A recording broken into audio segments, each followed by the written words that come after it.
Ladies and gentlemen, usually we'd go through the games that have happened today and a look into what's happening tomorrow. But we sort of thought 3 games today, a massive slate tomorrow, not much to do with waivers. Why don't we have a look at the buy lows and sells highs? Stick around, we'll get into them right after this.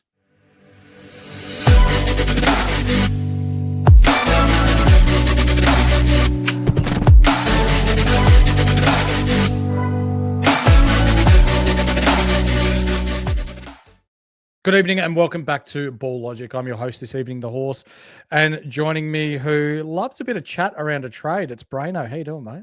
Yeah, I'm well, thanks, mate. Trades are my I love a trade. Trades are my thing. I've already made a few this year so far in multiple leagues, and there is one man that I have traded away that we'll be talking about tonight. So, good couple of talking points there. We've got a few players that maybe are flying under the radar that are starting to become pretty relevant. Can you sell high?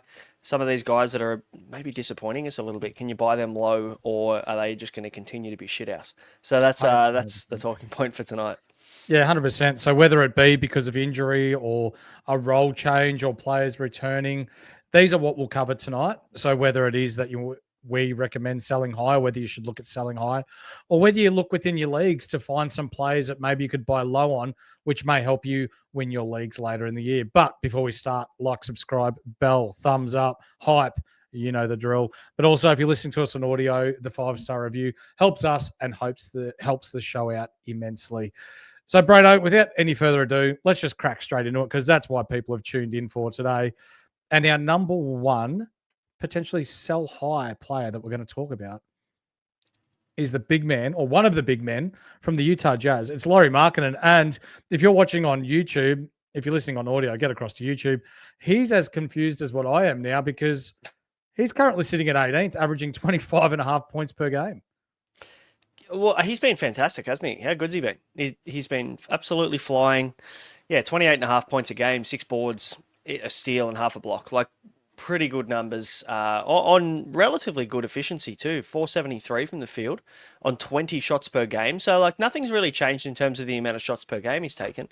He's sitting around the normal field goal, but and the points are outstanding.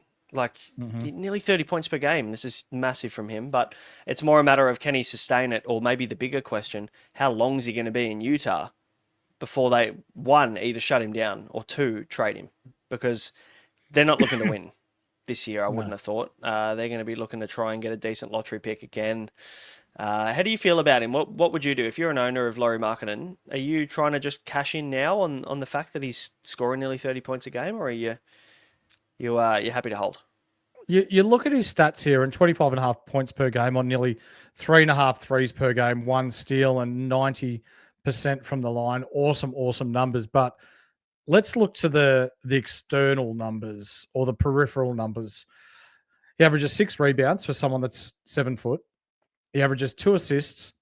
He averages half a block, and he's 47% from the line, which isn't too bad. If he's not scoring, there's not much else going on elsewhere. And yes, they're going through an awesome run at the moment, and the Utah Jazz are playing some good offense and not much defense, but I feel like that's going to change. And you're right, Utah aren't looking to win, and they're going to look to your Ace Baileys and these sorts of players a little bit more as the season progresses to get some time into them. So I think you're right. I think the time to sell is now, and right now is probably as high as what you could sell Lauri Markkanen for. If you're an owner of Lauri Markkanen, Braino, what would you be looking for in return, or what would you be happy with receiving in return? Well, not so much from a player's point of view, but from a where you think players may end up by the end of the year. Is it a top 30 player? Is it even a top 50 player? What would you be looking at? I'd probably want a little bit more than a top 50 player. Like, he's currently 17th at the moment, which, is pretty indicative of how good he's been up until this point. I think you would be able to get a top 30 option, maybe a top 3 round pick in the draft from your fantasy draft at the start of the year. I think you'd probably be able to jag one of them for Larry Markkinen. I'd be attacking a top 3 round pick for sure. There's no point in you trying to get a top 50 because there's every chance that Larry Markkinen ends up being the 50th best player at the end of the season. We could even look back and Larry Markkinen could be better than that. If he gets traded to a contender, then there's every chance he can keep up maybe these numbers depending on where he ends up. So my concern, I guess, more around him is the shutdown risk in Utah without being traded. That's For sure. probably where it all falls apart. If he gets traded somewhere where he holds a very similar role, even if he's the second option on the team, which he probably would be on most teams, that's good enough for me to hold on to him. But there's just no guarantee that they're not just going to shut him down and call it a year and not trade Mhm. him again for like they've done the last bloody 2-3 seasons straight. Yeah. While he's playing, what's the likelihood, do you believe, of him continuing the 28.5 points per game? I would say I'd be happy to say 25 points per game. 28 and a Mhm. half is a bit of a stretch. I'm just looking at previous seasons. I mean, he's taking, was it 15 shots per game last year, 20 shots now. He's taken an extra 5 shots, 16 the year before, 17 the year before that. So the last 3 years, he's increased his shot volume by at least 3 shots per game, which I would say will hold purely because Ace Bailey's not a guy that's taking a lot of shots, is he? No. And he's the guy they'll put some time into. Yusuf Nurkic is not a high offensive center. And then, Keontae George is the other guy. I'm sure we'll talk about him soon, who is the one that's putting up the big shot volume. And around that, there's literally no other really offensive weapons unless you're calling Bryce Sensabaugh, um, a shot chucker, which at the end of the day, he hasn't had the opportunity to do so. So for No. me, I think he can keep it up. I think 28 and a half is a stretch, but I'd be pretty happy to bet that 25 plus by the end of the season is pretty realistic. Why don't we go to his brother in Utah before we talk about our other sell high opportunity? And that's Keontae George. So he's currently ranked 26th overall at the moment in NBA fantasy basketball, averaging nearly 23.5 points per game. He has been hot from deep of late. He is averaging 2.2 threes per game on 7.2 assists. He's nearly 91% from the line, which is all well and good, but Keontae George fits within a certain build, doesn't he? You got your points, your threes, your assists, and your free throws. He can be a bit of a shot chucker, though, can't he? And can be prone to a turnover. Yeah, efficiency hurts. 16 shots a game. This year coming up from 13 and 10 the 2 years before that. So he will hurt your efficiency. Everything else is coming up, but the free throw is a big improvement this year as well. He's gone from an Mm. 818 shooter to a 908 shooter from the free throw line. So yeah, some big improvements there from the free throw line. Does that stick? I'm not 100% sure. But realistically, I can see him taking a leap in his second year, or sorry, third year, as a good free throw shooter. So that's realistic. But he's gone from 16 points per game to 23 points per game. And I think now that Isaiah Collier is back in this lineup, I think, yes, he's been great, but I think Isaiah Collier takes a little bit of usage out of his hands. I think that number comes back a tad. But yeah, he's been great.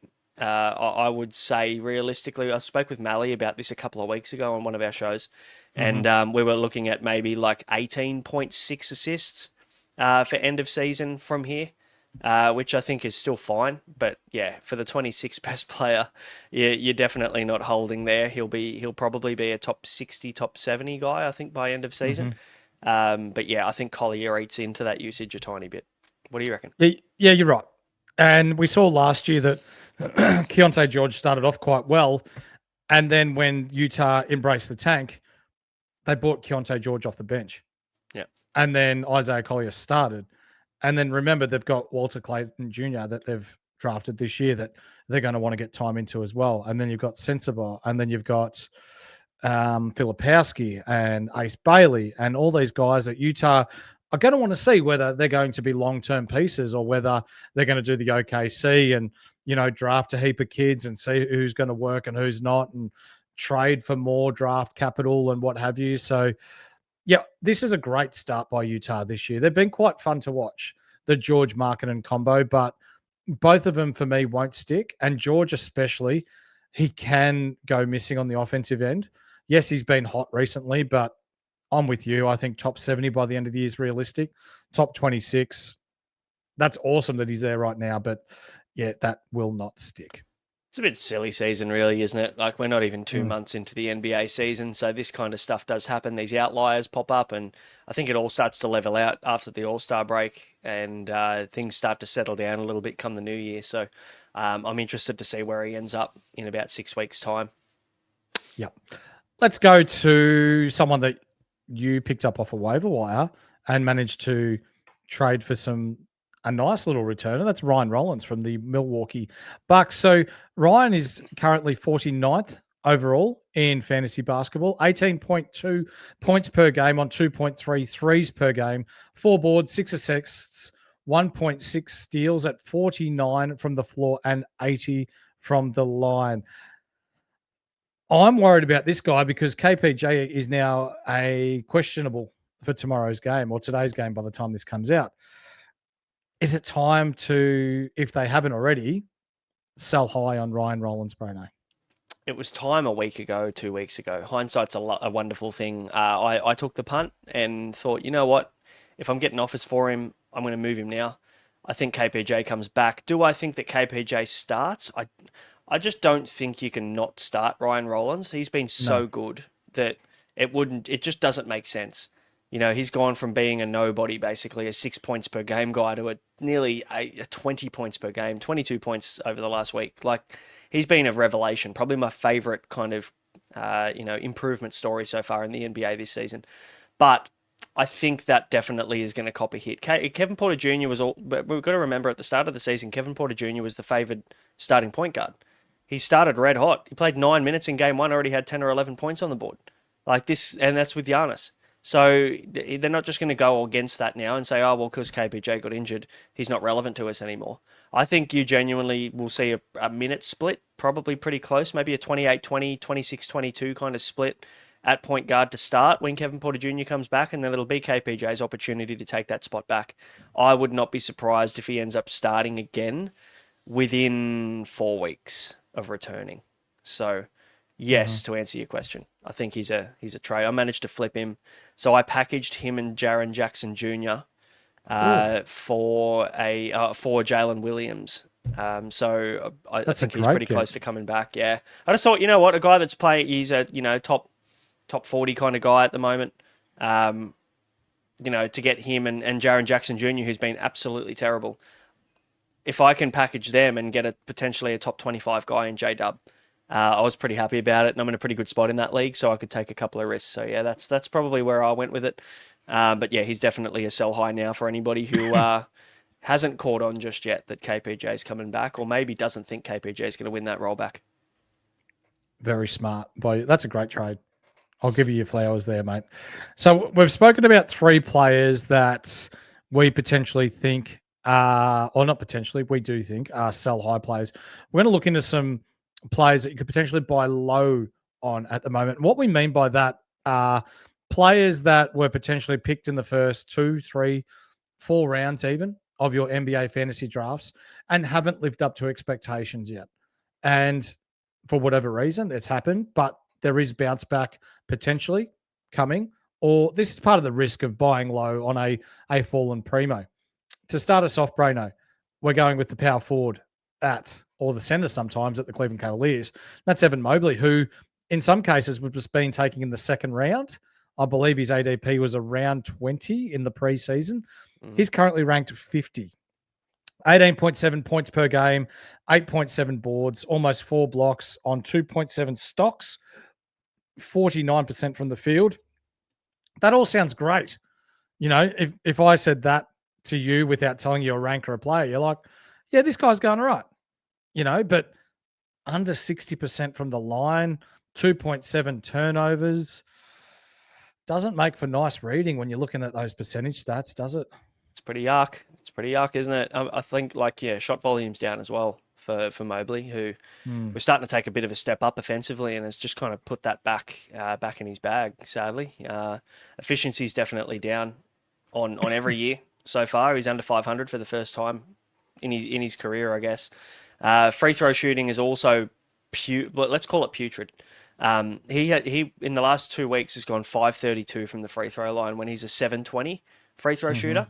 So yeah, it's not good. It's not good at all. 18 points is still up on previous years, but and the block numbers are still fine. The rebound numbers are pretty close to identical to previous seasons.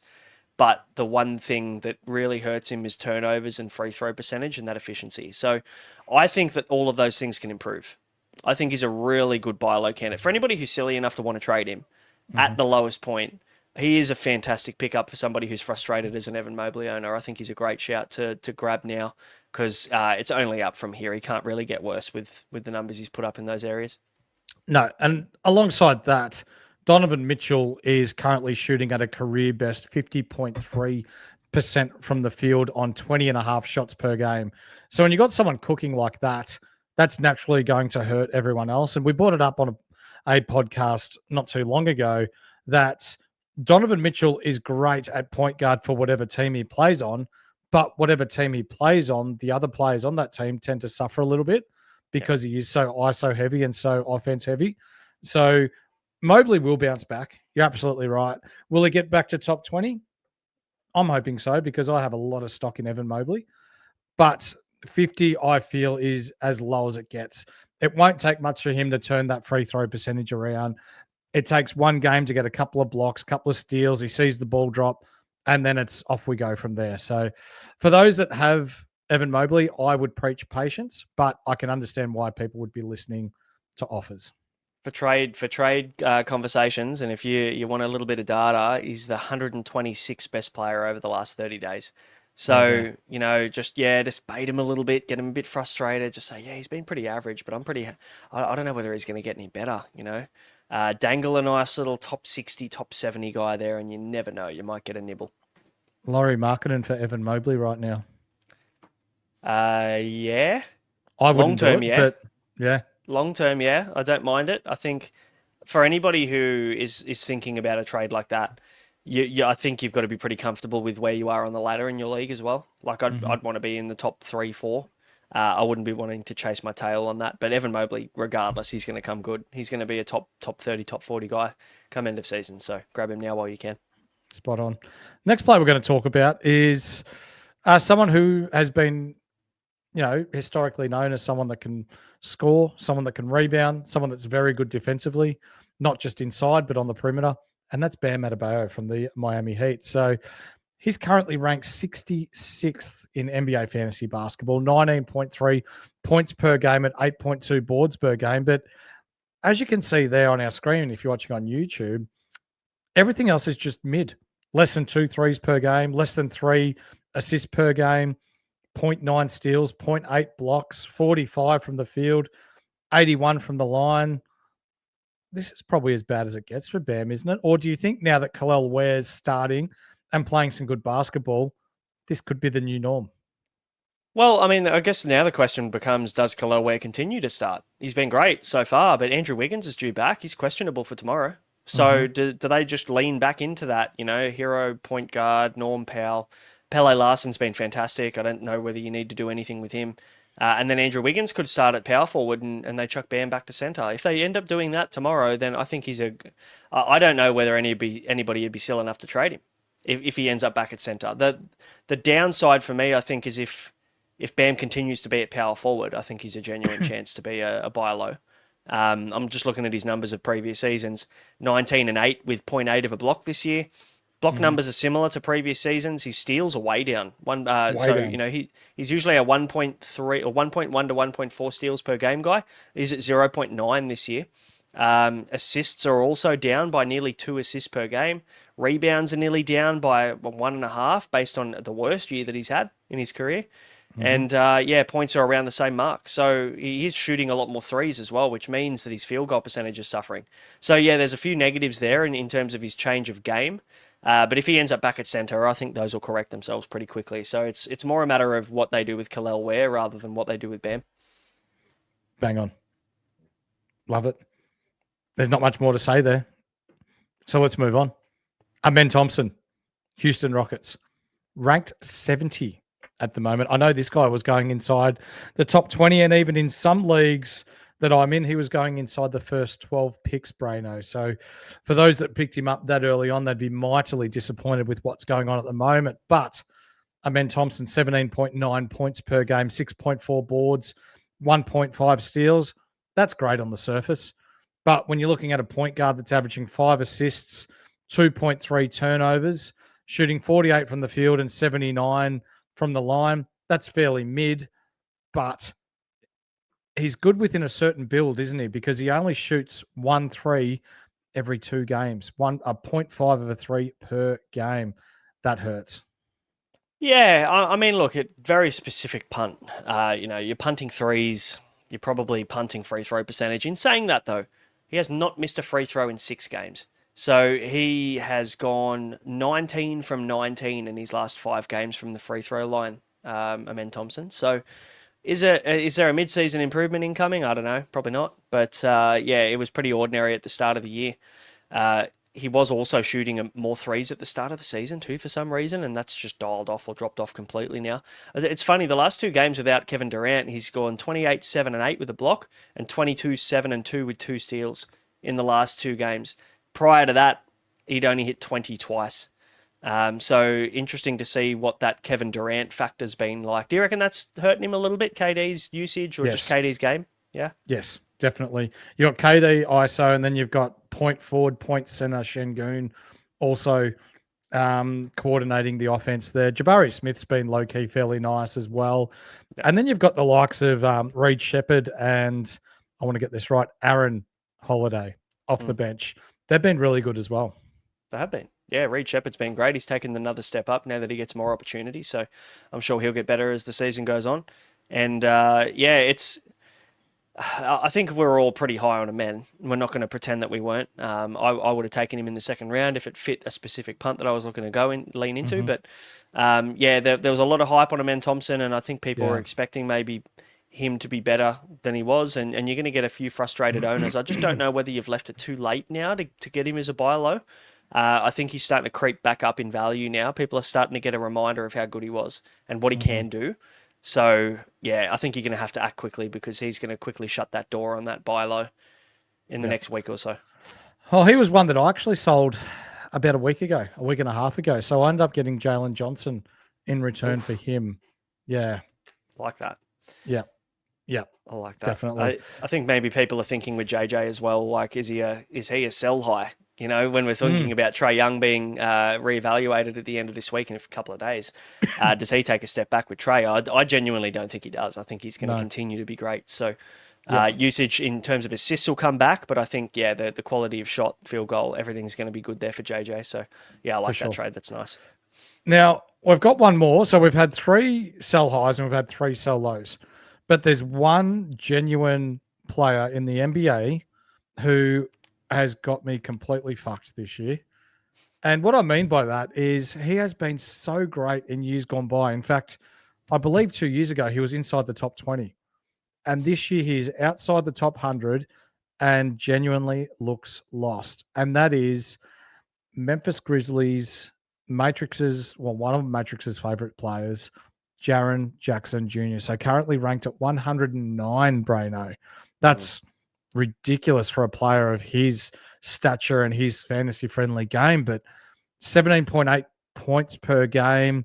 But for a 6'11", 7-footer to be averaging just over 5 rebounds a game, 1.2 blocks is nice, but I'm sure you've got the numbers there. Usually that would be a bit higher. 80 from the line, not too bad. 46 from the field, not too bad. 1.6 steals, 0.4 steals, 1.6 assists, and 2.2 turnovers per game really do weigh him down, don't they? Yeah, you're not picking him or drafting him for his assists or his steals. I mean, even so, when we compare his numbers to previous seasons, he's way down on what we'd expect of him. Hence why he's ranked 107th.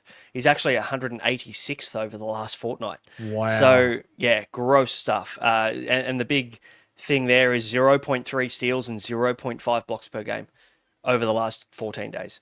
So this is a guy that averages over his career 1.1 steals per match, and anywhere from 1.5 to 3 blocks per game. Like back when you mentioned he was a top 20 player, he was 13th best player in fantasy basketball in 2022-23, and averaged 3 blocks per game. So way down, and I'm not expecting him to get back to those numbers, but I think he's currently at 1.2, and I reckon you would expect 1.5 to 2 blocks per game out of him. He's probably 0.8 to 0.9 steals per game down, Points are down as well, 5 points per game. His rebounds are shit. They're always shit, so that doesn't matter. But yeah, there's just something going on there, and I don't know whether it's just the environment. Grizzlies just kind of feels like a bit of a dead end, really, doesn't it, for a lot of these guys? Ja Morant seems like he doesn't really want to be there anymore.